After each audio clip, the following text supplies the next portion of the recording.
The problem isn't being poor. The problem is the answer is.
The problem isn't being poor. The problem is the answer is.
Okay, mic is live. Hi everybody. I'm ready to start here.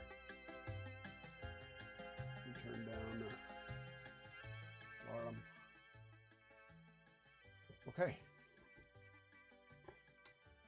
Today I'll be talking about a couple of old E-TEK paintball markers that are from 2008, 2009, I think, 2010 about. I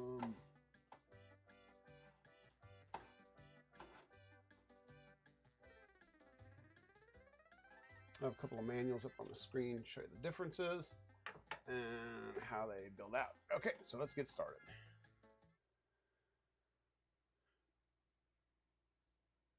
I don't want to show anything on the bench just yet. So we're going to look at the manual first. Lost all the interest. So here we go. I have kind of a breakdown of the E-TEK 1 marker. This is the one that I have is a variant that was owned by Derek from the GangGreen paintball team from back in the day. He let me kind of borrow this to rebuild it, and I did get it rebuilt, but I didn't document any of it. But I wanted to go over some bits from this particular marker, the regulators. So we're going to just kind of take these parts off and not really show the marker because it really upsets the robots, the algorithm. Okay, so we have the low pressure regulator and the main inline regulator. These guys can be a little tricky to take apart sometimes, but you absolutely have to do these. The one from the front of the marker here is pretty easy to get to. It just unscrews. But you'll see when I take this apart, there's only a couple of things you have to do to maintain it. And there's only a couple of parts inside. There's a couple of springs. So the top spring. This is a diaphragm. This is the bottom spring. So this is like the plunger, what do they call it? Piston. They call it a piston, the LPR piston. Anyway, if you look at this, there is a little rubber seal right here. Now I've already replaced this one, and I use these Captain O-Ring brand.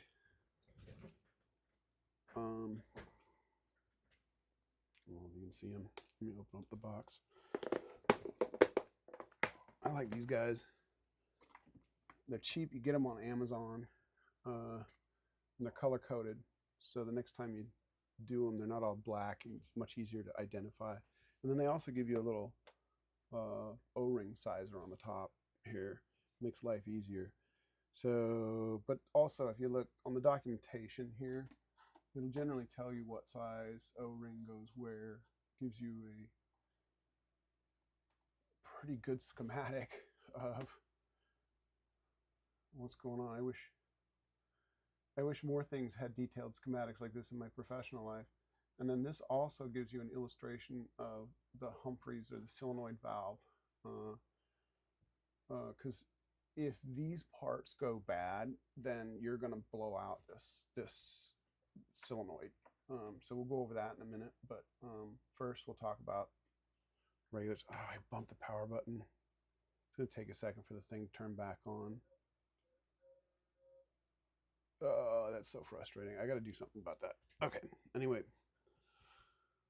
Yeah, so there's also one of the things you got to look out for when you take apart the main body is this stack of springs.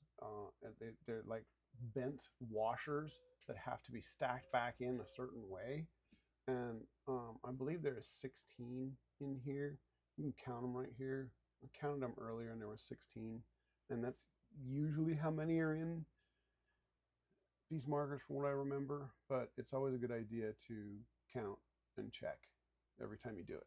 So anyway, I got my loops so I can do some dental work. So if I get this on camera here, zoom in a little bit. Okay, that's about as close as I want to get. So you can see there's a piston. It's in the diagram there. Well, this is the LPR. So this is this one. Figure 522. You can see that. So in the very tip of this is a seal. These seals disintegrate after a while. They kind of push up against like a metal thing in here. You see, you look way in that hole there. There's a little like a barb kind of thing that pokes up and presses up against this, and this seals off the air. So how this works inside is this part here kind of acts as, well, they call it a piston, but it's basically a diaphragm, and that's how a regulator works. Is there's a little diaphragm inside, and the spring kind of gives you the tension. Then there's another adjuster that's on the seat part, right? So this part, as the air lowers on the other side of the valve, it pops open and shoots everywhere. But you'll see when that goes back inside the assembly, it looks like that. So this little bit here is getting hit really hard, really fast, constantly, with not just with air, but it's getting rammed down onto that metal barb. I don't know if you can see the tip of that. I think I might be a little overexposed here. Let me turn this light off. I guess that's a little better, isn't it? So you can kind of see there, the little seat kind of, when it's brand new, it kind of pokes out a little bit. Anyway, it comes out pretty easily. Like, it's just press fitted in there. You see, I just pulled it out with my finger and it disappeared into the background. Oh, crikey. What did I do with it? Where'd it go? Oh, man. Okay, well, my Butterfinger's done lost it. But that's all right. I got a bunch of them. Usually, they're not usually very expensive. Oh, here it is. It's right here. Okay, so that's the little seal. Oh, you can see it. Yeah. Okay. So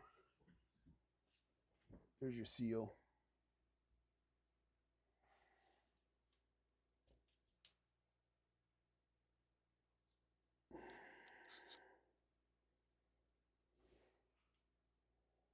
So much easier to see with this thing. Getting old. Okay. So you can see in there. I don't know if you can see in there through that camera. Yeah, you can see it a little bit. It's dirty. It's got little bits in there. I'm bored, so I'm going to speak in accents. I hope you don't mind. Makes it more entertaining for me. Okay, so let's get this guy a little closer. Whoop, whoop. Too close. Okay.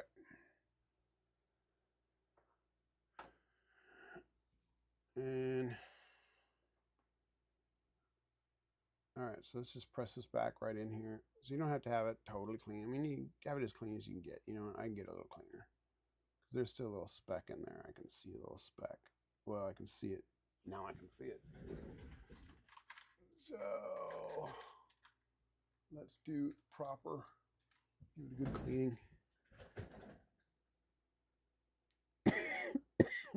Excuse me. There's like a little goober in there that doesn't want to come out. So let me get my pick. Be really careful when you use a metal pick on these parts. You don't want to scratch them. You have to replace them. And finding parts for these old markers can get tricky, even though they're not really that old, but it's not like a car. Don't make very many.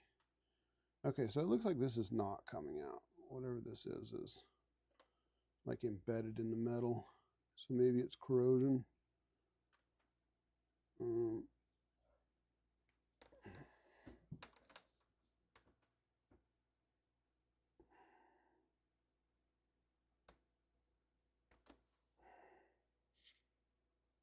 go ahead and just turn that off entirely.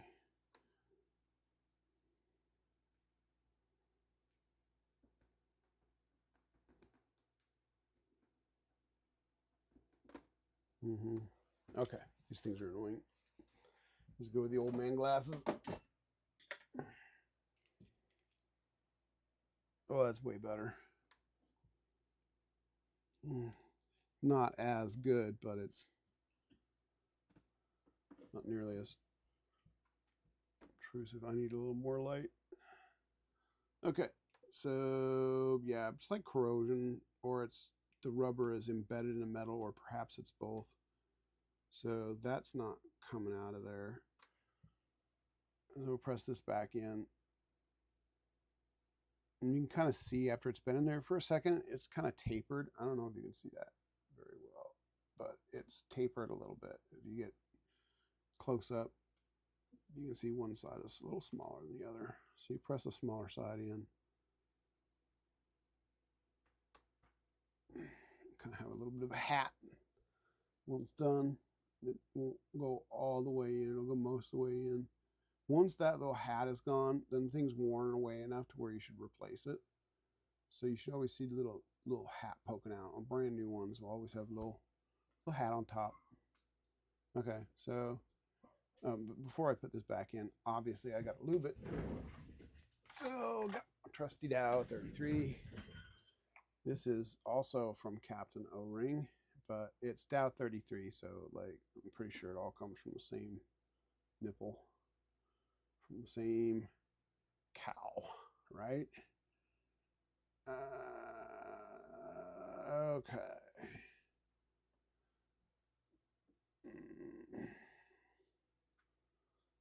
Put that in there.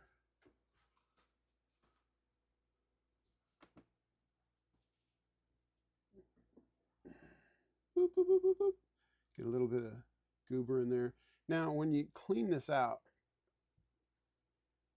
lube it up real good. Lube the threads up. I know some people don't like putting lube on the threads, but it keeps them from rusting and seizing. So you kind of want to get a little bit in there, personally, I think. And then when I've already cleaned this one, and I probably just put way too much grease in it because I've already greased it up recently. But a little thin amount of grease isn't going to be that big a deal. Make sure that there's no threads from the Q-tip left behind.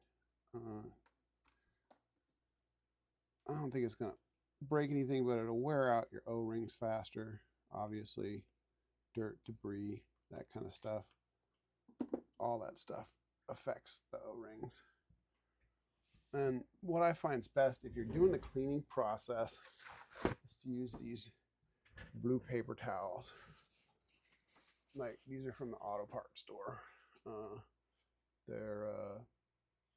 They leave very little fiber behind. They're strong, hold up well. So stuff that in there. Let's zoom out a bit. Okay. Now, if you haven't done maintenance in a while and you're putting this in for the first time, when you pull it out, you'll see like black marks, or it's usually black, maybe brown or dirty. Anyway, it's the O-ring disintegrating inside on the cylinder wall, plus dirt from the environment. Okay, so that looks pretty good. So I'm just going to put a little thin layer on just to make sure that I haven't overdone it. A little tiny bit in the threads is no big deal, and keeps them from rusting. So now we're going to drop in the springs. I believe these two springs are the same spring. So it doesn't really matter which one goes first.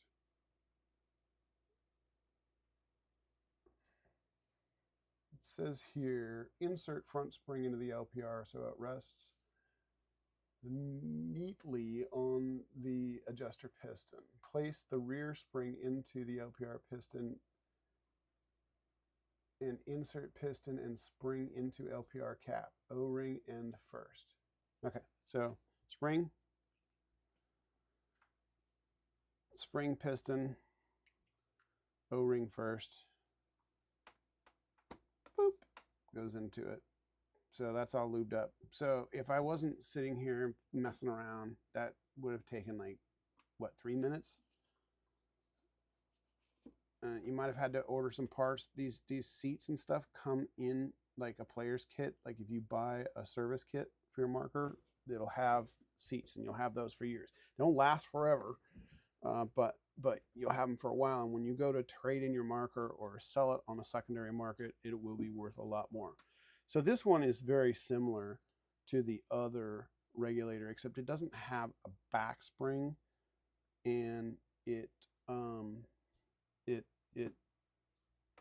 has a shim stack, and there should be 16 shims, so you want to count them when you put them back in. Okay. Oh wait, this has got a spring in it. Oh, and this is really dirty. Like, look at all that. I don't know if you can see that. Let me zoom in a bit.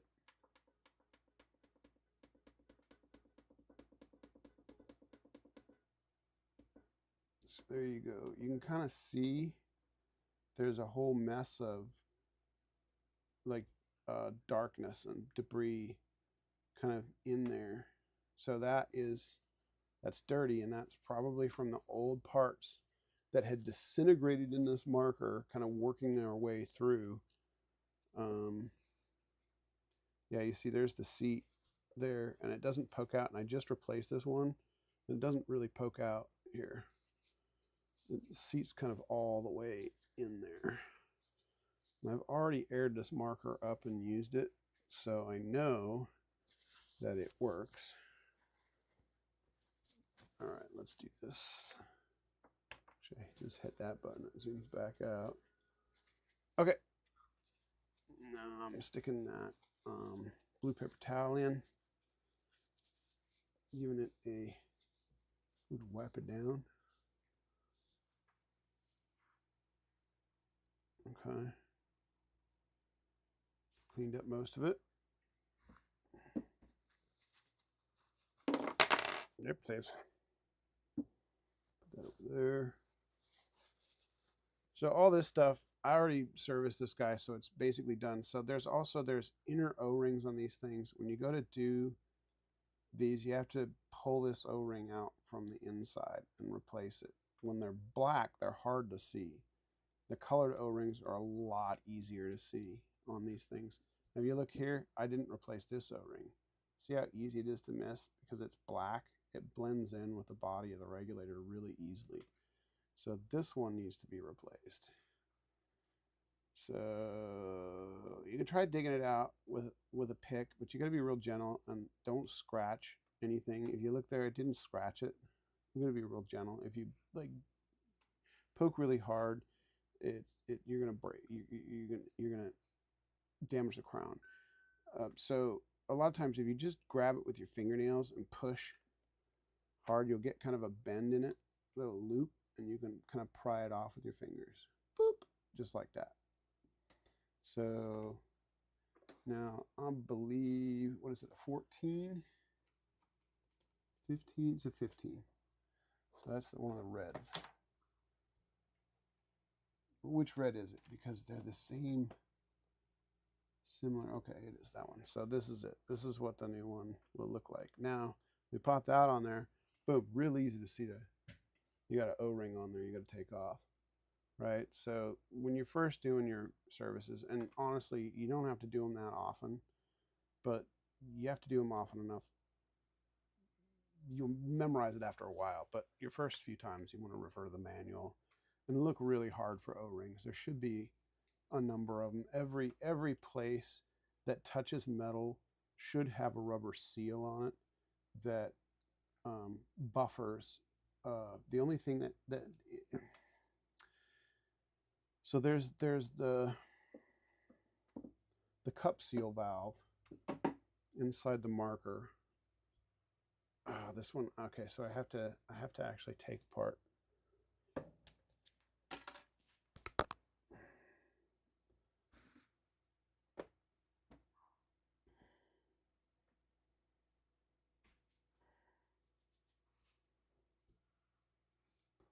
So I have to unscrew this to get the regulator bit, the front regulator out.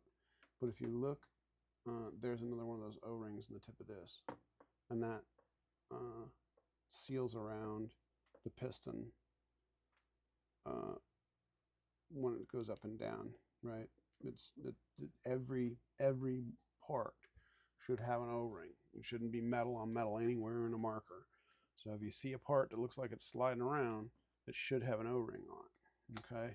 Either that or it's plastic. It's made of like Delrin or some other kind of hard plastic that has a minimal amount of wear. But once they wear in, they stop wearing, right? Like they'll last for a very long time, as long as the plastic doesn't become brittle.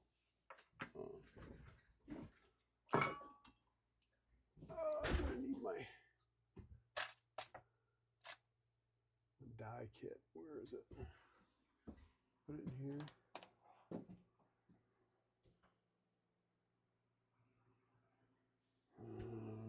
Oh, there it is.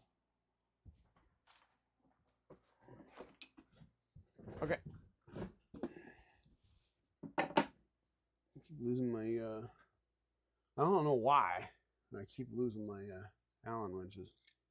I have no idea why. Couldn't be this mess everywhere. Okay.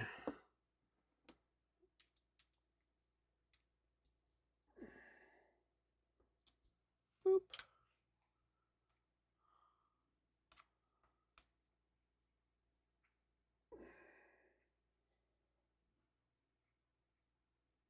I want to show them too much. Okay.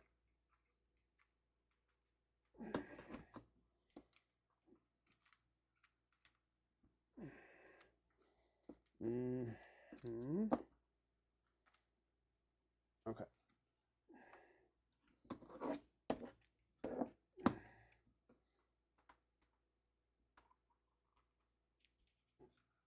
Okay, there's a spring and the cup seal.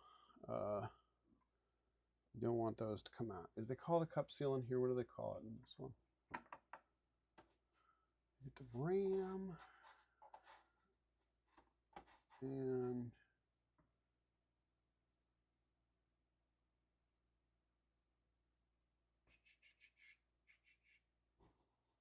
here it is. Clean and lubricate the seal at the back. So they just call it the seal. So Bob Long calls it a cup seal valve. But they just call it a, it is called a seal.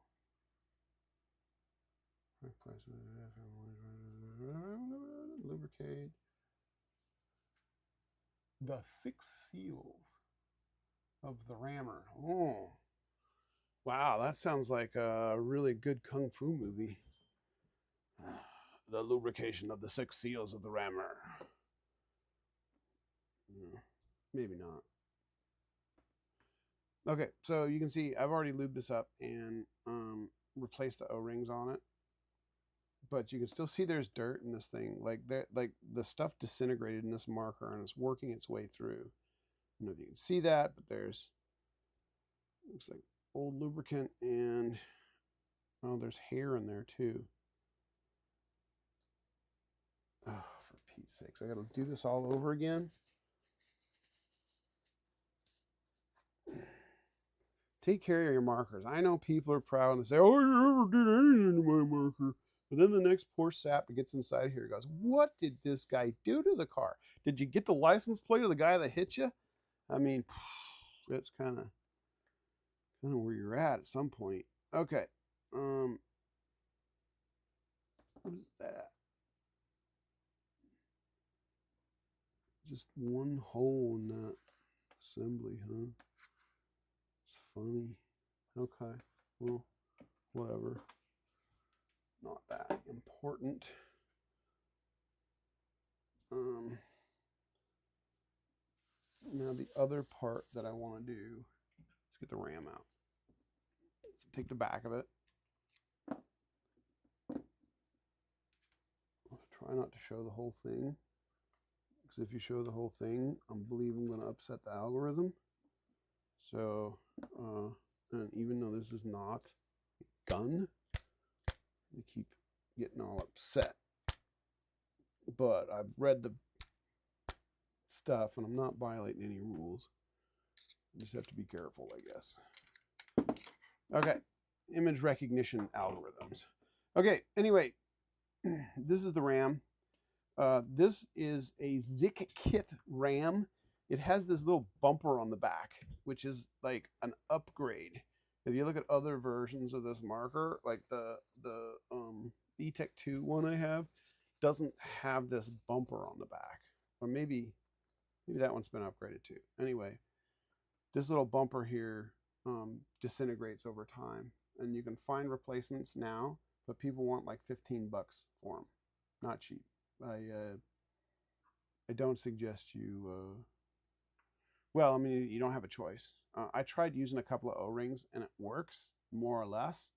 But there's, like, the way this is designed, there's like a little kind of notch on the end here that holds the bumper on. And when you do O-rings, it doesn't quite... You have to do 2 O-rings, and then you have to hope that they don't come apart in the marker, because that's gonna mess things up. And I don't think that's the right O-ring. No, I need a little larger O-ring. Anyway, you get the point. I'm not gonna put O-rings in it because I have the right part, so there's no reason to substitute. But then you can also see I've replaced the O-rings on the rammer. There's 1, 2, 3. Okay, and these are the sail. At least on dies, they're called a sail, but that's a different bolt entirely. So what do they call them on here? Figure 30 right here. Figure 5.30, 5.31, and 5.32. They're showing these parts. So, excuse me. All right, so it says, thoroughly clean the rammer and shaft and all of its seals, paying special attention to the seal in the middle of the shaft. See figure 530. The rear seal, figure 531, and the condition of the bumper at the rear of the shaft. Replace the worn seals. Okay, so you're seeing they're saying these ones here. This one here, boop. This one right here, right? This one here, boop. These are the ones that it sails on through the body, right? This one here is the bumper. So when it comes back, like it's loading a paintball, it's not doing any work. It's under a lot of pressure. You hit that, so that bumper kind of takes up that energy. And then there's this here, which is a front bumper, right? This one here shouldn't wear out too much, but you still replace it anyway. But what this does is, as the paintball is loading forward, there's not as much RAM energy because a lot of that's pushing the ball, right? So this just boop, takes any, so it's just not metal on metal when this is going forward. So it's just kind of, it's not taking a whole lot of energy. But these guys get a lot of wear, right? Because that thing is going back and forth. So this is getting worn. This is taking a lot of shock energy, and this is taking a little bit of shock energy, right? So it's important to understand the differences. So this one and this one are the ones that you want to lube up. And I suggest that when you do lube these up, that you lube them up well enough that there is grease in the little groove. Now, I'm not sure if that's over greasing or not, but that's what's worked for me for years. So you kind of want to make sure that you kind of pack it in there if you can. Pack it in around those sail rings. So that there's plenty of lube for it to kind of work with, right? So you kind of pack as much in as you can. You don't really have to worry about the back one so much. Lube isn't really going to help so much. But these guys is where the lube is really going to help. Okay? So definitely get in there. Now wipe off the excess. So I got my fingers clean. So now I'm just going to kind of do that, right? You don't want to wipe it totally clean. Still want a little bit on there. It's not going to hurt it. You just don't want gobs of it on there, okay? So now you can see that it's packed in around the edge of the O-ring. That's going to give it more lube over time. But it does mean you got to clean it out when you're done, because that'll all turn black. That'll all get, this O-ring will disintegrate, plus dirt from the environment. You notice on the back here, the marker body here, there's a little open hole where the rammer is. So it gets a lot of dirt in there. So this part definitely needs a lot of lube. Okay, so pop it back in. Bloop. Pop that sucker back in. End cap, right? Screwed on with the right damn wrench. Screwed on. Try not to scratch it up. Don't get in too much of a hurry. Okay, so I'm not gonna. You know what I am? I'm gonna strip this thing down to the Humphries valve. I'm not gonna do it on camera because again, I don't want to get in trouble. So I'm just gonna take this part. Boop, bada boo.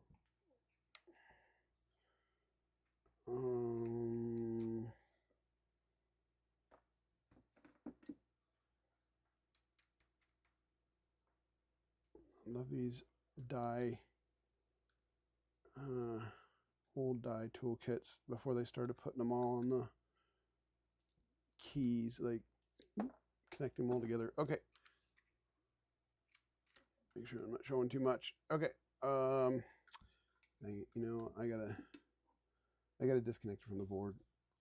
It's gonna be really hard to show the valve if I don't have it disconnected. Although I still, oh shit, Scheiße. Okay, I lost a spring. I have to go find that spring. Nothing like having a workbench with a big gap in it. Like the way this thing has got this cool little adjustable keyboard bench, I guess, but it's got a huge gap in the desk. Okay. All right, there we go. So now you can see inside. You've got the battery compartment, and you've got these connectors here. You gotta very carefully pull these out. These wires get, so what'll happen is the jackets to the wires will become brittle over time, and they won't work right. The wires will start cracking, right? You'll see it'll chip away and crack. I don't know if you can see that. It's already starting to happen there.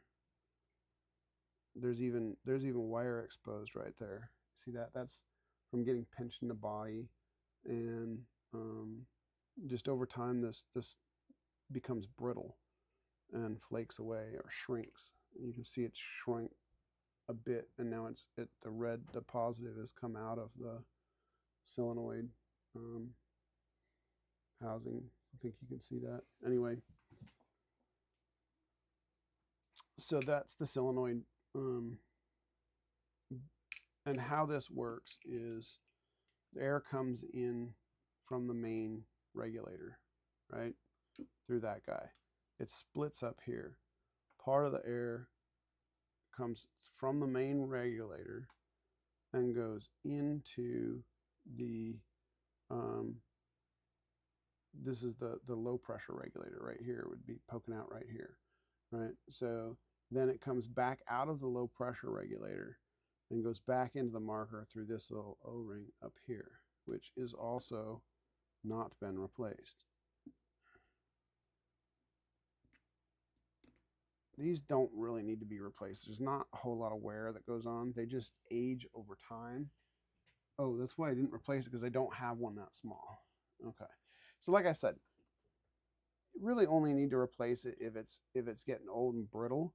But this one, I think it's just been lubed up real well and has stayed flexible. So it doesn't look like it's blading here. You pinch it really hard. If you don't see it smear on your fingers, it's probably okay. That, and I don't have another one. I'd have to dig around for one that small. Okay, so anyway, you can see it's all right. It's all right. You can see there's another O-ring right here, which I have replaced. And it's a funny shape, so it looks like it might be like a manifold seal or something. It's not. It's just an O-ring that's squashed into this weird shape. But boom, works just fine. Okay, but it's just a standard O-ring. Okay, and you got that. And then the screw goes in. Now this same screw, this funny looking screw here, it holds in the front regulator and holds the ASA to the body. So it's got two jobs. All right, so I'll be right back because I gotta go dig for something I dropped. So I'm gonna mute this mic so you don't hear me. It'll be way.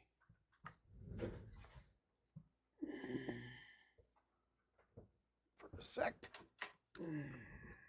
Oh, maybe not. Because you can still hear me. Okay.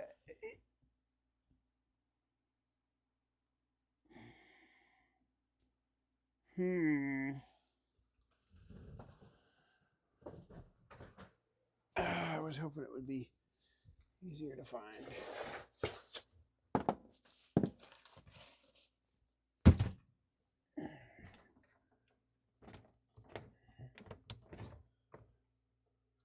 Like you can go very far.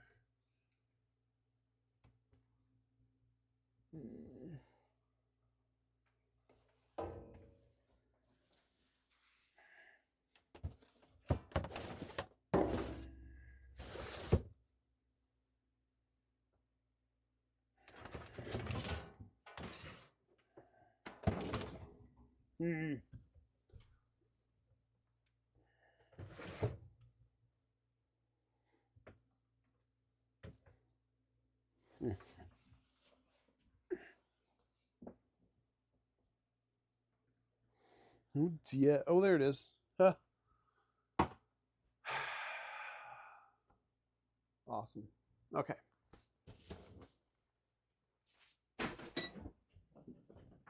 At some point, I'll do something about this mess, but I'm busy. There's 1,000 things to get done here, and I'm wasting my time with this shit. This is how I relax. Mostly. Okay. So, got my spring. Make sure it's not covered in hair or anything. That'd be bad. A little bit of hair.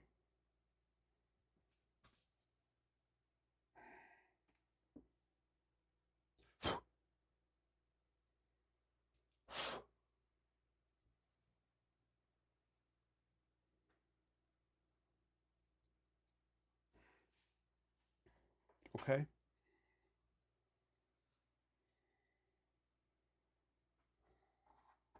You might find this interesting. It's my surveillance system. And this is a 20-year-old Panasonic camera. It's been on that wall for years and has a kind of a secondary view. So you can kind of see all my secrets here revealed. So there you go.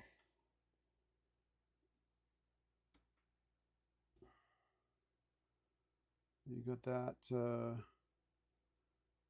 O-rings in there, or I'm sorry, the seat seal from the plunger. Spring, make sure the top spring's in there. It wouldn't be sitting in that position if the top spring wasn't there, so I know it's there. Yeah, there it is. Okay. Now, when you tighten this, you press this harder against the you see the little opening in the bottom of that. So that rubber thing presses up against it. Okay. And as the air is trying to come out, make sure you don't cross thread it. As the air is coming through this guy, right? It's going on the inside, coming up to that seal. There's that plunger that's pressing up against the wall where the air is coming in, and then you have tension on those two springs that kind of hold it in place. So you get this spring pressing down, you get this spring, I'm not entirely certain, this spring compensates for the pressure. This spring presses down, and I'm not sure why there's two springs in there, but it's a low pressure regulator, so it works. And then the return air, so once it comes up, it goes back in and then comes out from that little piston. You notice there's those seals in the piston, right? See that little seal there? There's little holes in the piston. Oh, I pulled the... So that little hole there, that's where the regulated air comes back into the body, right? And then comes out that hole. And then that goes through this hole, bloop, here, and then goes into the Humphries valve. So if any of these O-rings get compromised, this O-ring here gets compromised, that O-ring gets compromised, the O-ring inside of here gets compromised, the sail O-ring here, or the plunger O-ring, any of those get compromised, then high pressure is going to come into that Humphries valve, and boom, it pops the little plunger inside there, right? So we'll kind of go over that real quick, but I just wanted to show you what this looks like and what the damage was to this particular marker. Get it documented for Derek. All right, because this is going back to Derek at some point soon. And then I wanted to go over what makes this marker special. That it was a GangGreen variant that was a team marker that was acquired back in the day when we were playing paintball regular. Even competing as a team. Okay, so now I'm going to put this back in, and I don't have to really pack in any stuff into these O-rings because they're kind of static. They don't really move. They're just holding back static pressure. But you do want to make sure that they get lubed up, right? But a thin layer is fine. You don't have to really pack it in to the grooves or anything, right? But this one here on the plunger, you definitely want to pack this one as much as you can, because this guy is doing a whole lot of moving inside the marker. Like, it doesn't seem like there's, this one there's a lot of moving parts, but like on a die, it doesn't seem like there's many moving parts, but they have this plunger, and this plunger is doing a lot of work. It's going up and down constantly. So probably even more than the marker cycles. This thing is so, the regulators get ignored a lot, but they probably need just as much service as anything else in the marker. So put that in. You got the spring that's already down there. Set that in there like that. Okay. So there's the part that sits in the front. Okay, that goes and threads onto there. Make sure you get it evenly threaded. It's under pressure, so it's really easy to get it cockeyed so it's not going directly in. So you kind of want to just lightly push it until the threads start locking, and then back it out and push it in again, and just make sure you've got a good smooth bite, because if you cross thread this, you're fucked. This part will never hold on right.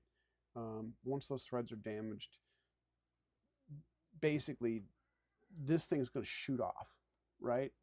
Like, it's going to get pressurized from that thing, and if the threads are damaged and you cross thread it, unscrew it, screwed it back in, and keep cross threading it and then threading it, you just kind of wear the threads down to the point where they're not going to hold this thing on under, is it well, it comes out of here at like 150 psi, maybe higher, and then goes into this, and this cuts it down to about 50 psi. So this has got somewhere between 50 and 100 psi, 150 psi pushing on it, right? So if those threads are damaged, and what'll happen is this is an aluminum part and this is a stainless part. So the stainless part will cut away at the aluminum threads very easily. So don't cross thread them. Be very careful about cross threading.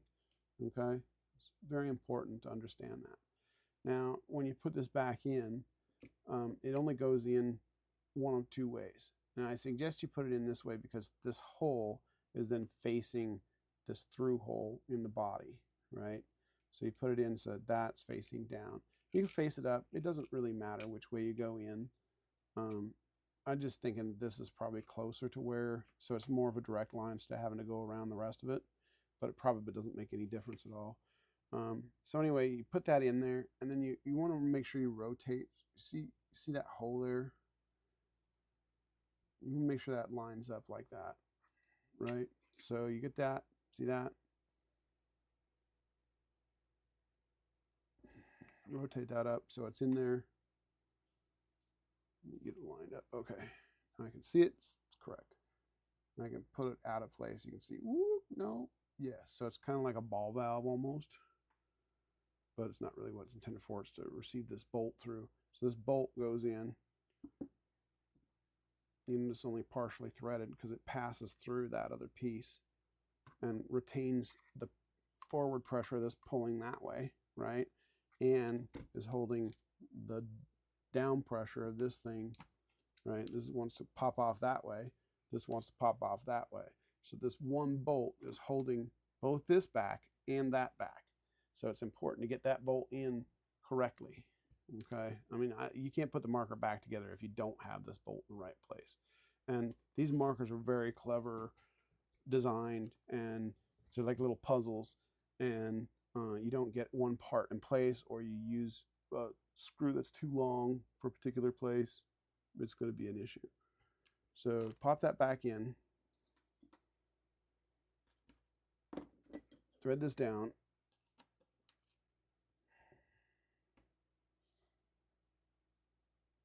okay. Now you can see, it's holding it in place, screws in there, okay, and then that is in there. But you see what I forgot to do? I forgot to put that back in. That goes in underneath here. That's the cup seal. The ram, as the ram hits forward, it's hitting that cup seal and lets the air out, right? So if I don't have this in there, when I go to gas this marker up, it's just going to go down the barrel. And so if you get a marker and you shoot it a couple of times and it eventually like seals up or whatever and stops leaking down the barrel, or it slowly leaks down the barrel and you hit it and you kind of hear it going,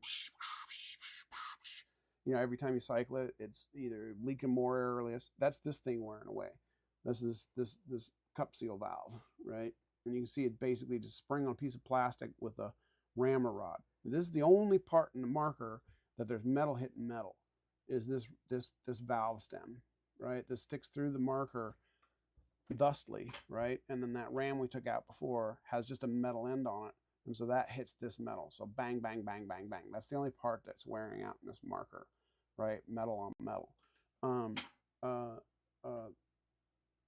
That kind of has to be, that's kind of the drawback, but also the strength of this type of valve system. But there is a wear point. But as you can see, you'd have to wear away for quite a while. And this marker's almost 20 years old, and there's very little damage, very little wear on it. Like there's almost nothing. So these things have been machined to just perfect tolerances to the point where they just don't wear away. So anyway, I'm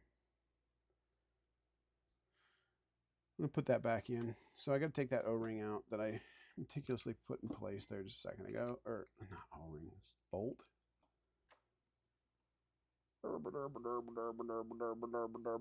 Makes help to sound effects, make help good, help make it good, help. Get that to come out. So if you push on this a little bit, it might take there's usually a spring pushing forward on this. So, and that's not the case now, but I'm used to doing it. So now there'll be spring tension on this. So when you go to put this back in, you have to press it down, right? It makes it a little harder to line it up there, right? So you get the spring tension, you got to make sure that it lines up, right? And you got to hold it in place while you put that bolt in, right? So it almost takes like 3 hands. So I'm trying to show it while doing this at a different angle while referring to my monitor, which I can't do. So I'm just going to try to get it. Okay, there's good. Drop this in. And you can see when I push on this, the bolt wiggles. That means I'm in the hole. And if I let go, it's probably not going to come all the way out, but I don't want it to press unevenly on the inside of the marker body. Okay, there we go. Now it's all the way in. Okay, now the cup seal, spring, low pressure regulator, high pressure regulator, all meet up right here. Okay, so this is kind of like very important section of the gun. Doesn't marker, not a gun, not a firearm, a marker. Make the distinction. Anyway, this is the most important section because all those things kind of meet up right here. So when you take it apart, kind of put extra care into not screwing it up like I did. You know, I didn't damage anything, but you know, pay attention to what you're doing. Try not to like yammer your way through this. Okay, speaking of yammering, so now you can see this has got almost no lube in this here seal, right? See that? There's a little bit of dirt in there. So whoever cleaned this last didn't do a very good job. Sandy. Sandy's fault. You'll meet Sandy later, I'm sure. But anyway, okay. Now it's clean. Boom. Okay. Let's put this thing back in.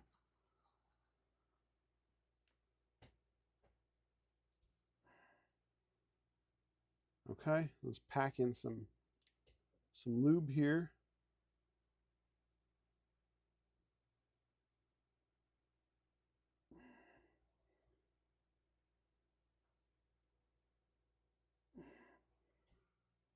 Get as much in as you can. Just lube it down real good. And then get some on this shaft here, because this has got an O-ring inside there that's kind of hard to, it's really hard to pack that O-ring inside there, but that's got as much stuff riding on it as this one. They're doing the same amount of work. So you want to pack a little bit in there like that. You see that? I've kind of pressed it in as much as possible. And usually I use an O-ring tool, also known as a cotton swab. These are like professional cotton swabs that are on a wooden shaft. So they're a little stronger and they hold up a little better, and they don't leave as much cotton behind. They still leave cotton behind. These guys here leave almost nothing behind. So they're better. So you don't want to clean up the threads all the way. You want there to be a little bit of lube left in the threads to prevent rust and make it easy to disassemble the next time you're at it. But you don't want it to be packed with grease. Okay, it just won't seal up all the way. It'll come loose all the time. So that's good. You don't have to pack this O-ring because this is just holding static pressure. This has to be kind of wet, right, with a little bit of fine layer on it. But you want to pack those ones where there's stuff rubbing. You get the metal rubbing on it. You want to pack it, and you can feel once you lube that in there, it doesn't grind as much.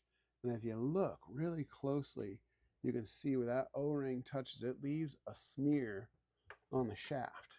Okay, you kind of want that, right? You don't want the shaft to be totally dirty, but you want that little smear to be there. Okay, it means you got enough lube on it. All right, so I'm sure there's debate about it, but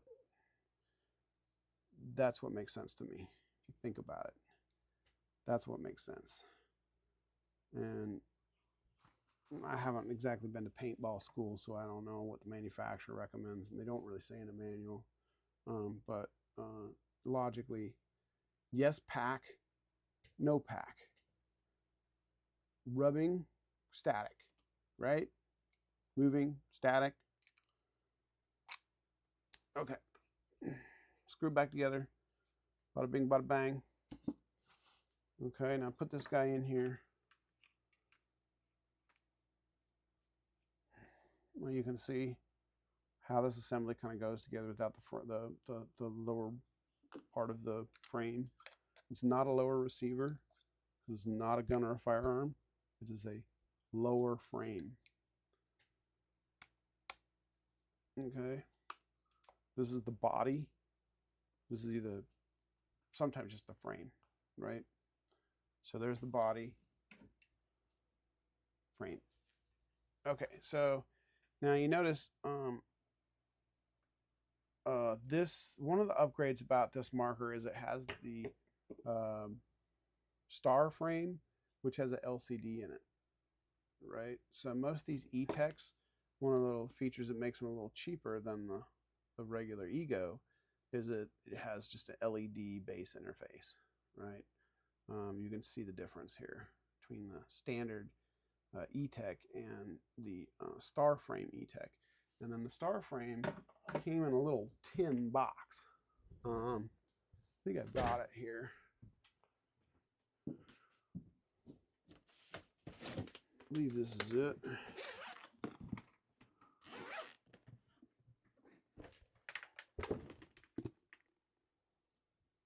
Oh no, here it is. Okay. So here. This box right here. Okay. So this little box is what the star frame would come in. Now, this is kind of an upgrade, but this was done by well, I don't remember the name. It's the same guys that do the super games. So it's Dan Bonebreak, and his main shop did it for Derek and the team GangGreen. And I had just bought a Lux, so I didn't get one of these, and I really wish I did. But anyway, you can see the difference. This is the original frame. This is the upgraded frame. So you can see it's got that LCD in there. Turn it on for a sec. Let's see, there it goes. Star. Woo. So, and then this is based on so how Eclipse got their fame was they made autococker mod called a E-blade, and you bolted it onto a mechanical autococker, and it turned it into a fast-firing electronic paintball marker. And it was revolutionary for the day because autocockers were notoriously slow, and they had this kind of tendency to go clickety-clack, clickety-clack. So this is the E frame that they made originally. I think this is an E2. No, this is an E1. And I know immediately because the solenoid in the front here, it's got an open bottom to it. If you can see that, open bottom to the solenoid in the front. And the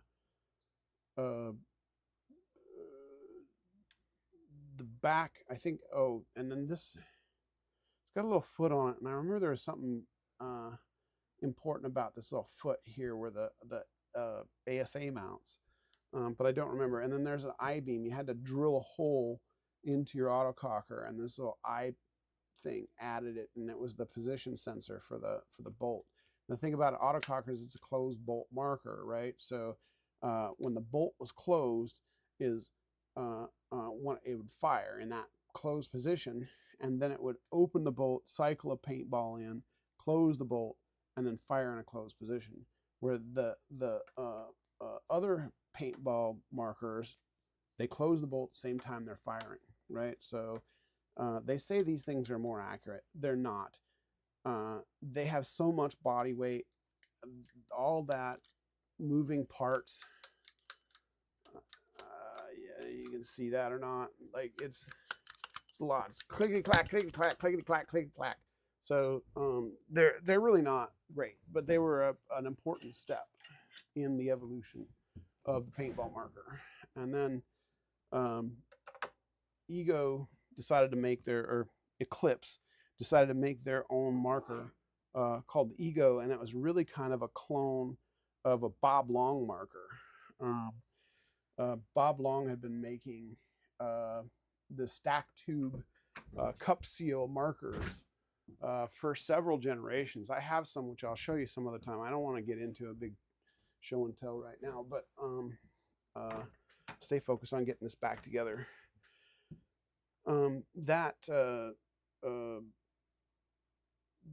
That is almost identical. If you hold them up side by side, they look very similar. They had the body and internals, like the way they're laid out. They both have two regulators. They both have, they're extremely similar, a lot of similarities.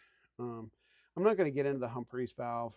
We'll talk about that in another episode all by itself, because that one is, it's really tiny, and it can be repaired, but it's hard to find little O-rings. And there's also a thing called like a U-seal, which looks like an O-ring unless you look closely, and then you can see it's U-shaped. It's like an O-ring with a groove in the side. And so it kind of pops open, it flares open from one side. So you have to get it into its position in the right orientation, or it doesn't work, or things don't work right. So rebuilding Humphries valves, there's a few things that you have to pay attention to when you do that. And then also, like I said, there's these damaged wires here. Now, this isn't damaged enough to where it needs any special attention. But at some point soon, I'd probably put a little piece of electrical tape in there to insulate it more. But as long as when you're assembling it, you're really careful. There's these little grooves that go along the side of, oops. There's these little grooves that go along the side of the frame there. You can see that. These little notches that come out. That's where the wires are supposed to go. There's one on each side. So it gives you a little space for the wire. So if you, when you're reassembling the frame and the body, make sure you get those wires so that they line up like that. But you got to do it on both sides. Okay. So I'm going to do that now. And then also make sure that you're not pinching these wires in any kind of a way when you put them back into the frame, because they will they're old, they're getting old, and they'll get damaged. So pull it back, then get to about here, and then employ a little help from a friendly little hook. See if you can just pull it through. That's not supposed to be like that. See, this can be kind of a challenge to get the tube back on carefully. Okay, so there, pulled them through. Now I can shimmy it together. Shimmy, shimmy, shimmy, shimmy, shimmy, shimmy. Sound effects help. They always help.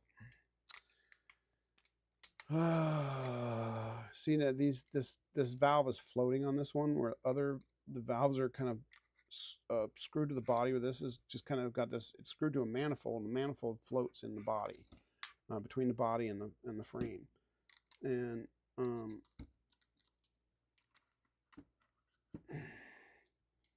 so it can be a little challenging to get back in, but don't force anything.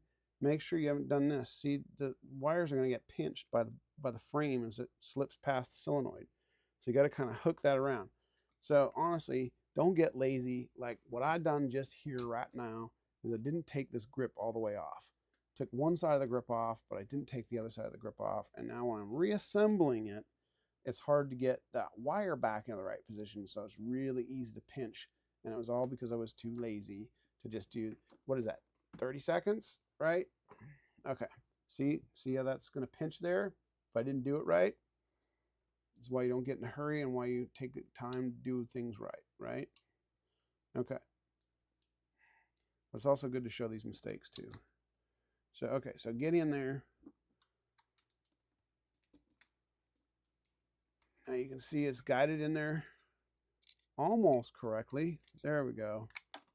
There we go. Okay, see now the wires go through that little groove and then through the little hole here. You see that? Okay.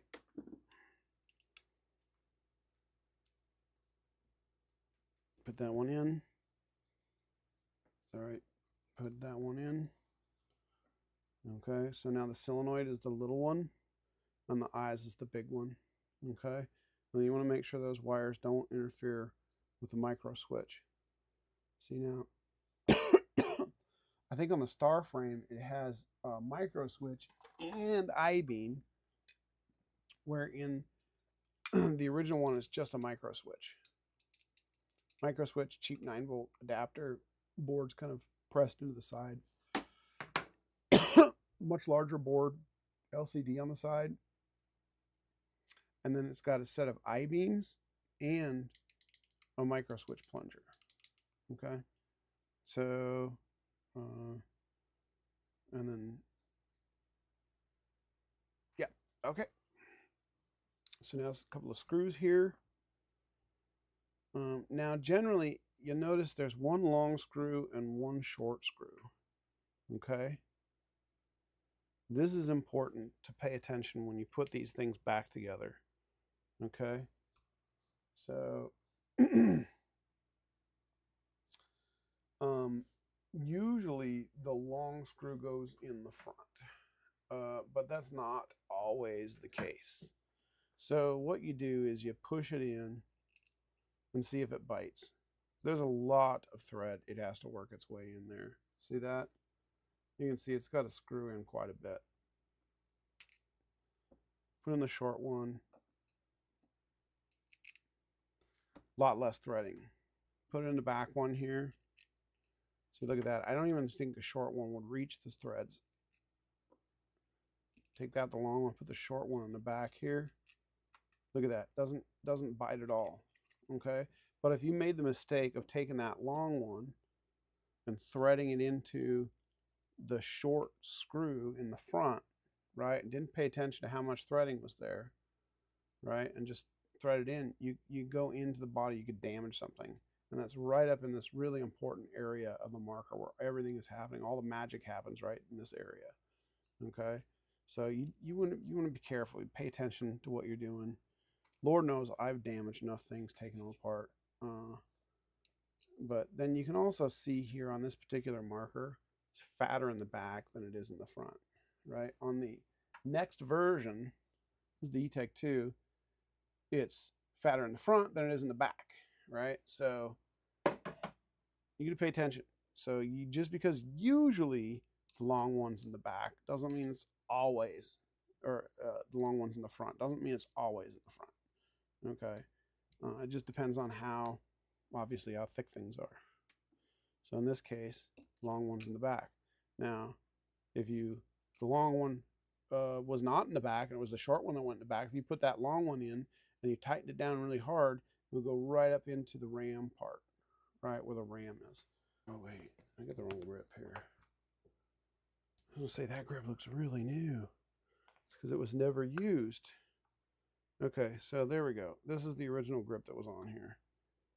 And it does appear to be a slightly different shape, and it also appears to be a slightly different piece of plastic. It's like I think this is that softy kind of rubbery grip that was, I think Dye called them sticky grips.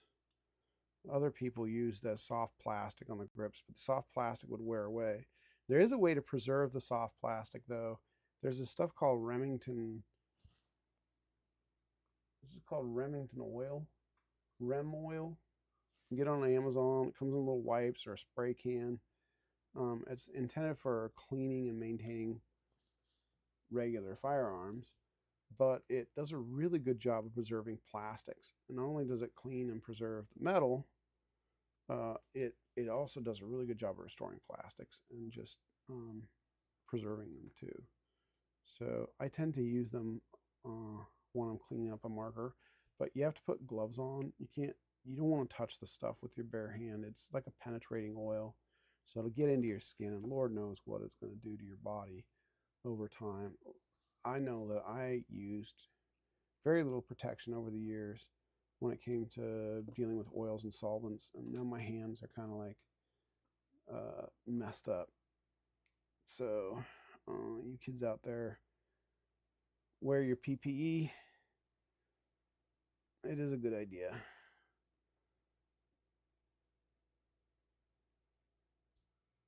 You have old worn out hands like mine. They could do a lot more work if they weren't so exposed. But hey, a lot of that was when I was a kid. I was working for people, told me to do this, do that, other thing, didn't provide PPE, didn't know they were supposed to, and I'm paying the price now. So know your rights. It's important. Okay, so now I'm going to do a quick air up and just make sure that this thing doesn't blow apart and it cycles.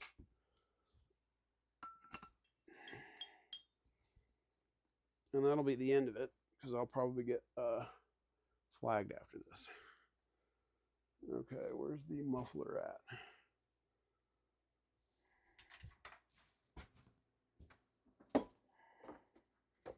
There it is.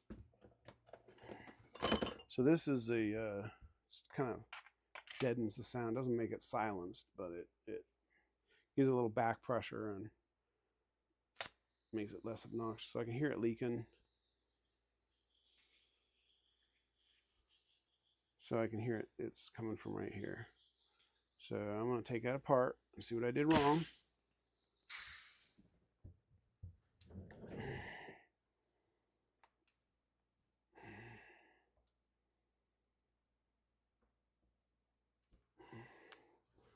Regulator.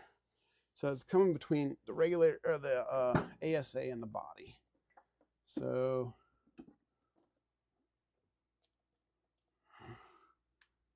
just gonna unscrew that a little bit.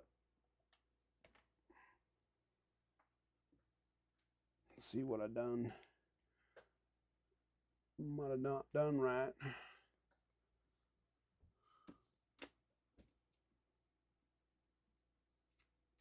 Okay. Come on.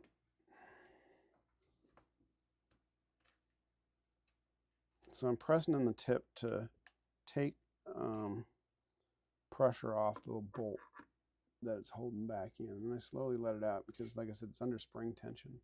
It'll all shoot out if you're not careful. Okay.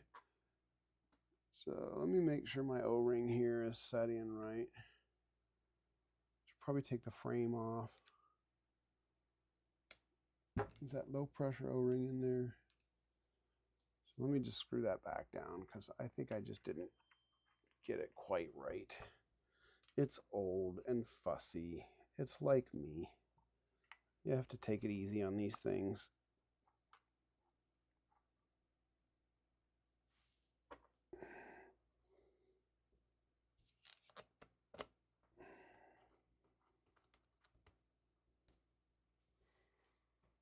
Okay.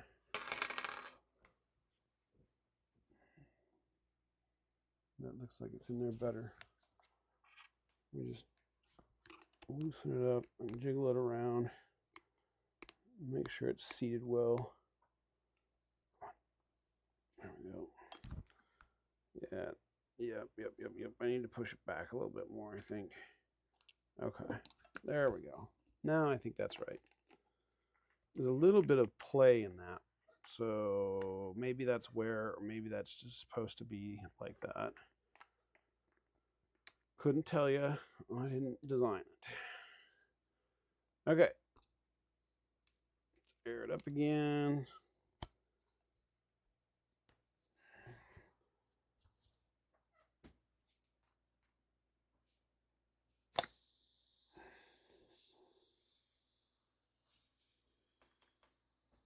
Where's it leaking from now?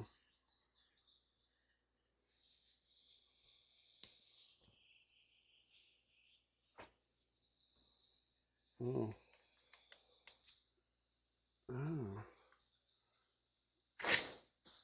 Okay, so I'm gonna have to take the frame off because it is definitely coming from somewhere down in that particular area. Boop, bada boop, bada boop, bada boo. I think that was the right one.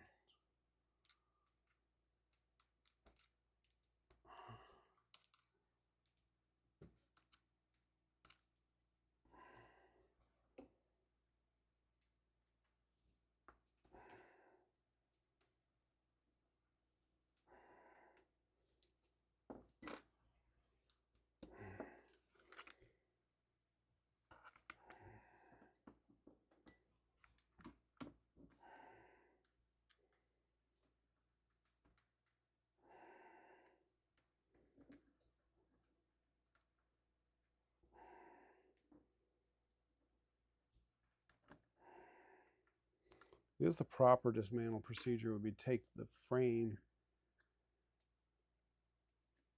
the grip off, then disconnect the frame. So try not to get ahead of yourself. Less likely to damage things if you do them in the right order.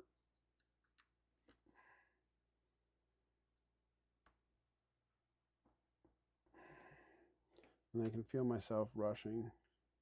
And I need to not let myself do that. You've got to just take your time, be meticulous. Don't rush through things, especially pulling these connectors off the board, because these connectors, oftentimes the little sockets they go into, the plastic part will come off and leave the pins behind. So that's not ideal. Okay.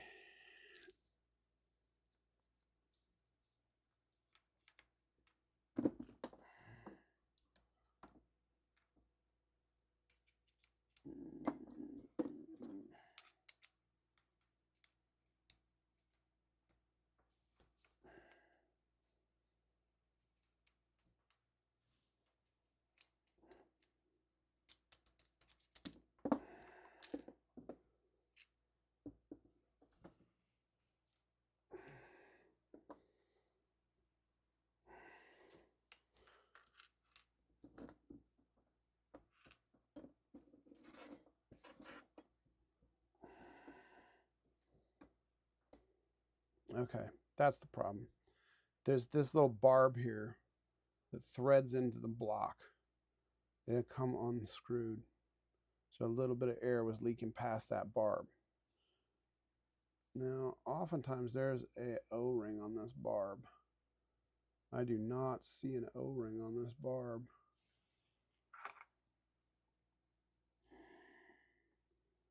No, there's no O-ring. Oh wait, yeah, there is. But it's brittle, it's coming off. Okay, so that's our problem right there. I don't know if you can see that or not, but there's this little faint little, I think it was a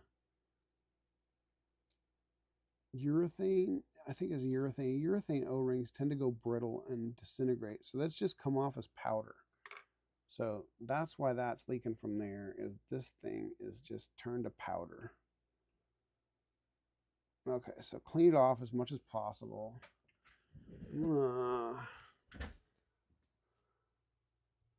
So what I use is my old electric toothbrushes turn into great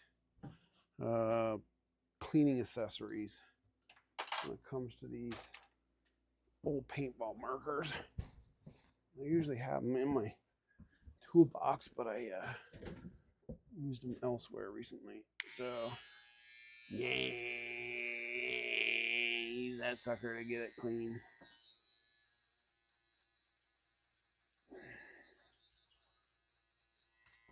Yeah, it works really well. Okay, there's no urethane dust left behind here.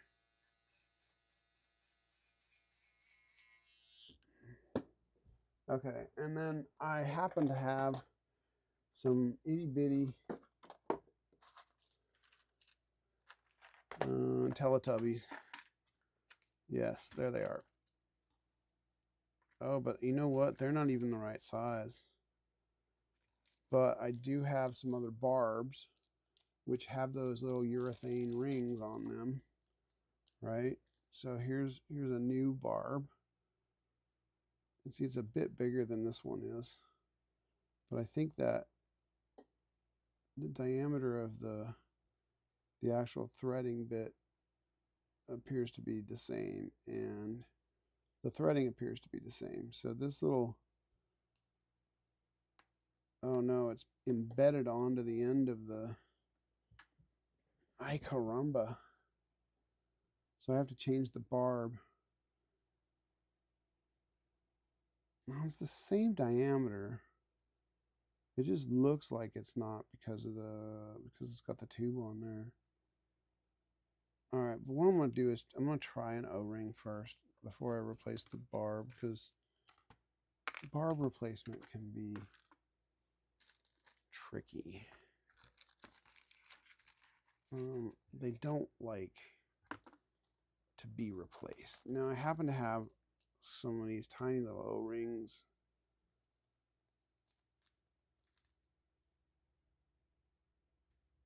Let me try the smaller one first. See that little guy?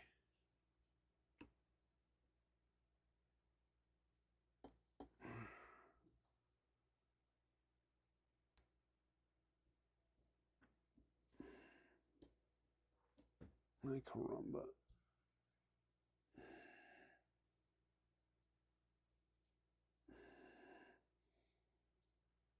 All right, this might be too small.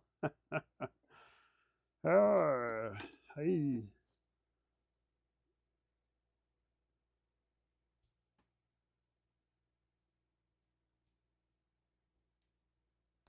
Okay. It is on. More or less. Okay. Let's tighten that back down.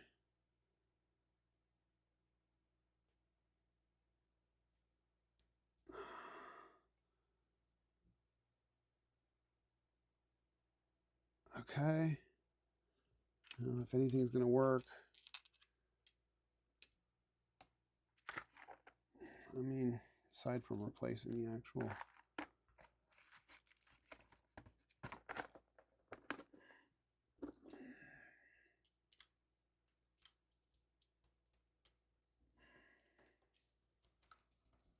like I get it to drop in. Gravity helps sometimes. Okay, and getting this bolt into place is tricky, so I'm going to take it out of, get that lined up. Okay, there we go. This inner.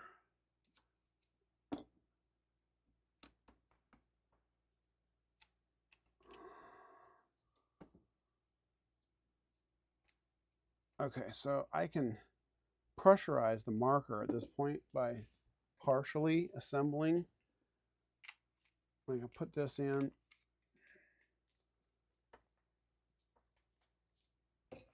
Move that out the way. I get the frame here and this macro line. Put the macro line back in. Attach the bottle.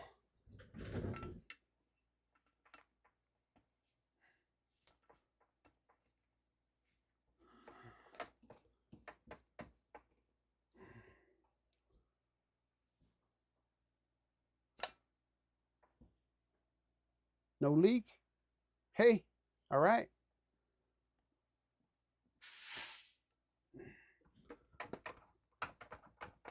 Okay. Let's very carefully reassemble this part. These wires are old. Do not like to be messed with. I'm going to take the macro line out. It'll make this part easier. Remating the frame and the body. Okay.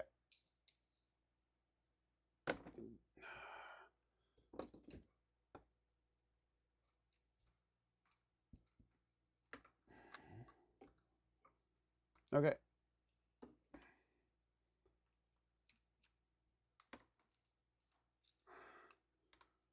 Get those to feed through, but see this one here, got to get that in the right position. Okay, it goes together much easier if you get those in the right position. Okay, now, longer one goes in the front.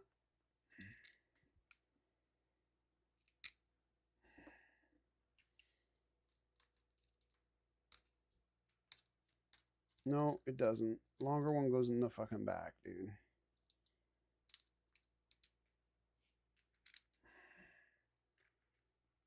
All right. Longer one in the back. Shorter one in the front.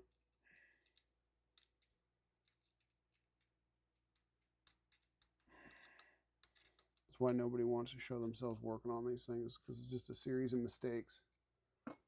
And the trick is catching yourself before you do any damage. Okay.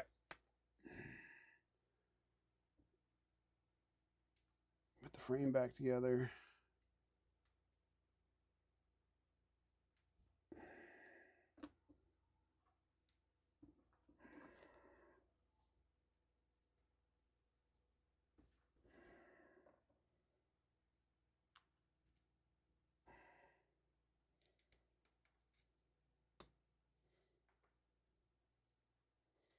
Okay. Got that part in.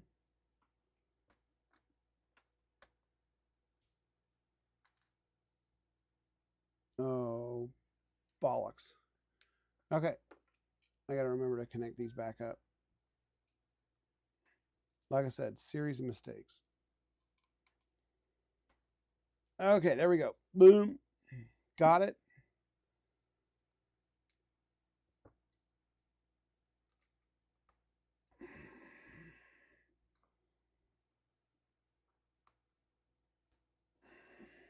And I know I said it only takes a few minutes to service your marker. And trust me, it does. When they're new, they service a lot easier than when they're old, especially when they've been old and abused and none of the O-rings have been replaced and all that kind of stuff. This stuff turns brittle and breaks. So there you go. Okay.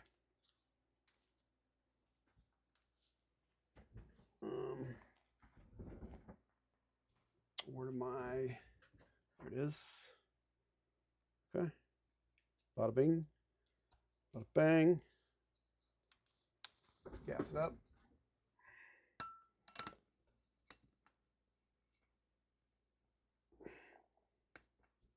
Come on. There we go. You make sure you don't cross thread these either. Not very forgiving. And that's like 800 PSI. 400 to 800 PSI there. Okay. No leaks. Turn off the eye. Does the eye still work? Yes, the eye works. Turn it off.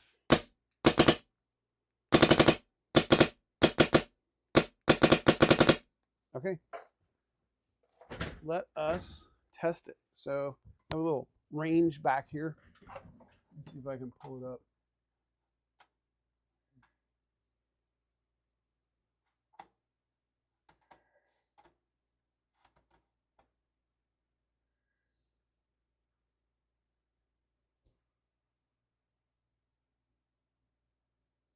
Well, that's basically it. You can see there's this old, oops, that's too far. Oh, come on, bro.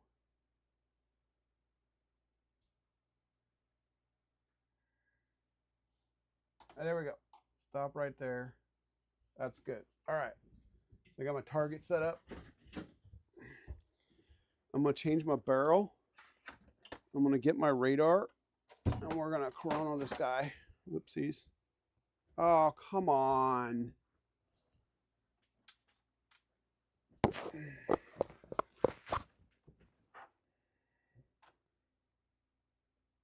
I need a different keyboard. This keyboard sucks.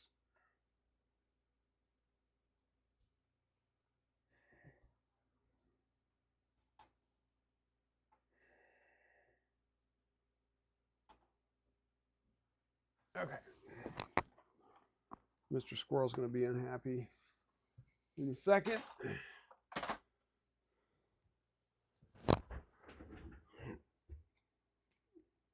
All right, take this sucker off. Grab myself a hopper.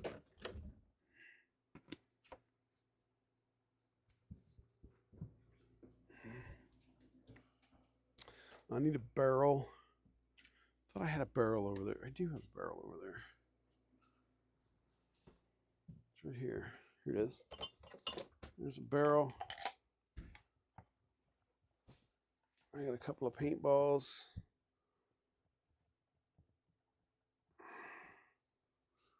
And the radar.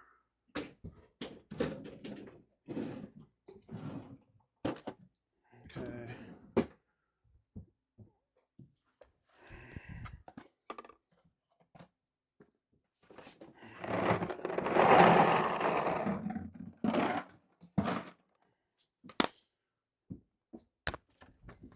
Okay.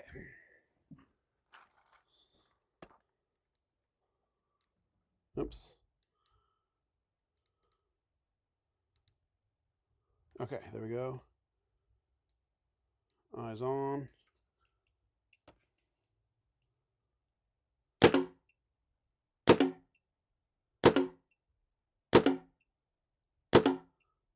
So it's shooting a little low.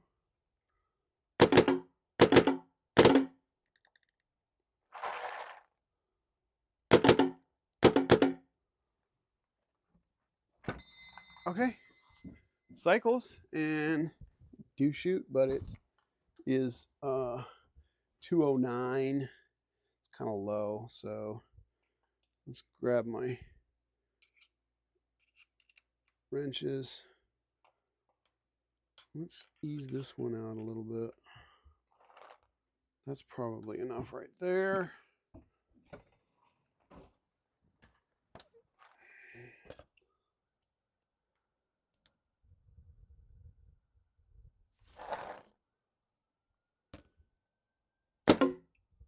$176, $215, $218, $206, $209. So what we're going to do is counterclockwise on this guy. A quarter turn. Oops. And give that a couple of shots, see which way that goes. 194, 222, 221, 212, 212, 235. So it went up a little bit. Let's give it a half turn. See where we're at now. 218.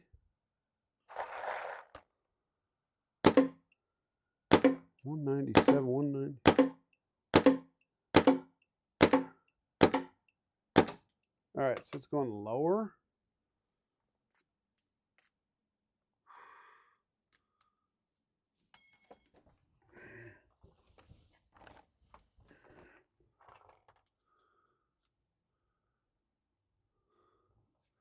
So that's a whole rotation tighter.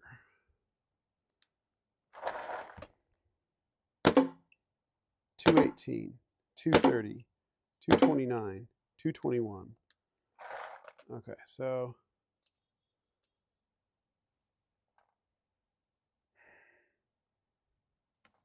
I think that's clockwise. 221, 222, 226, 211, 233. A half turn clockwise. 243, 228, 217, 41. Okay. Another half turn clockwise.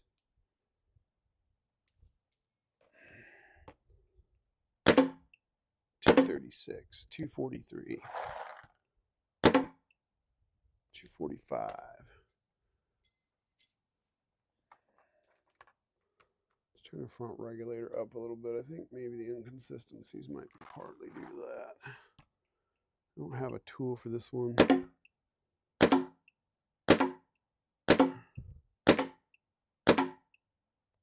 That's much more consistent, but still not quite high enough. Okay.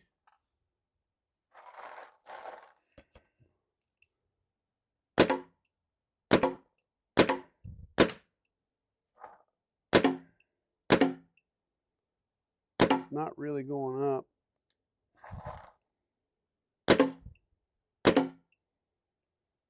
$26.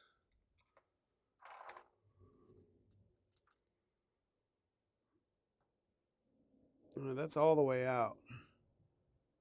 Okay, there's something wrong.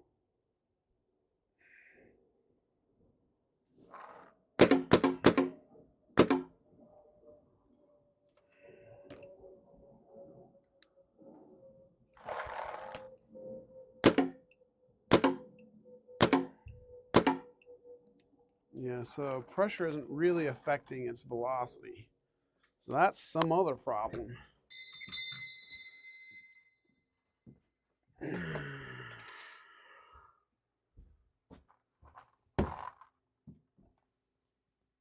Put that up there for now. Okay, well, I think I'm going to call it a day for now. We'll look back into this problem a little later. But thank you for watching, and hope you found this interesting. It's my first podcast. So have a great day.